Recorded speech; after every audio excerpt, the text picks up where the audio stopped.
கிறிஸ்துவுக்குள் அன்பான கர்த்தருடைய பிள்ளைகளே, இன்றைய வேத வசனமும் ஜெபமும் எரேமியா தீர்க்கதரிசியின் புஸ்தகம் 32ஆம் அதிகாரம் 19ஆம் வசனம்.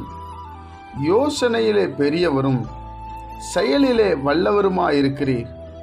அவனவனுக்கு அவனவனுடைய வழிக்கு தக்கதாகவும் அவனவனுடைய கிரியைகளின்படி பலனுக்கு தக்கதாகவும் அளிக்கும்படி உம்முடைய கண்கள் மனுபுத்திரருடைய எல்லா வழிகளின் மேலும் நோக்கமாயிருக்கின்றன. என் அன்பு கர்த்தருடைய பிள்ளைகளே, நாம் வழிபடுகிற ஆண்டவராய் இயேசு கிறிஸ்து யோசனையிலே பெரியவர், செயலிலே வல்லவர். எந்த செயலையும் செய்ய வல்லமையுள்ள தேவன். ஏன்னா அவர் தான் உருவாக்கினார். பூமியும் வானத்தையும் உண்டாக்கினவர், அண்ட சராச்சரங்களை உண்டாக்கினவர். அதனாலதான் செயலிலே வல்லவர் என்று அவருக்கு பெயர் கொடுக்கப்படுகிறது. அவனவனுக்கு அவனவனுடைய வழிக்கு தக்கதாக அவனவனுடைய கிரியைகளின் பலனுக்கு தக்கதாக பலனை அளிக்கிறவராம். யோசிச்சு பாருங்க, ஒவ்வொரு மனிதனும் என்ன செய்கிறானோ அதுக்கு வேண்டிய பதிலை கொடுக்கிறவர். அவருடைய கண்கள் பூமி எங்கும் உலாவி கொண்டிருக்கிறது. நம்ம செய்கிறத யாரும் பார்க்கல, நம்ம சொல்றதை யாரும் நினைக்கல. நீங்க நினைக்க கூடாதுங்க. ஒவ்வொரு நாளும் ஒவ்வொரு நிமிஷமும் நம்ம அவர் கவனித்து கொண்டே இருக்கிறார்.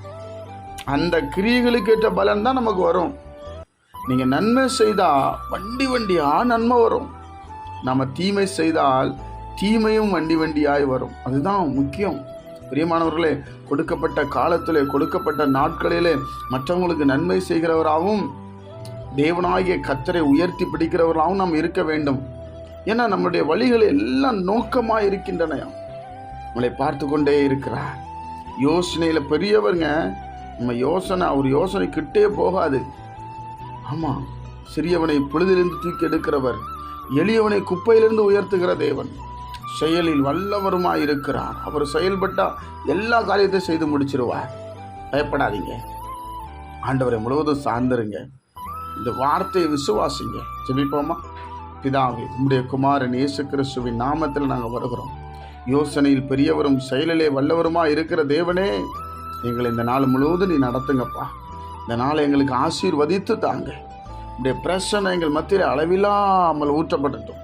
உயிர்த்தெழுந்த ஆண்டவருடைய வல்லமை இப்பொழுது இறங்கும்படி நாங்கள் ஜெபிக்கிறோம். உடைய சமாதானமும் சந்தோஷமும் மேன்மை எங்களுக்கு உண்டாகட்டும்.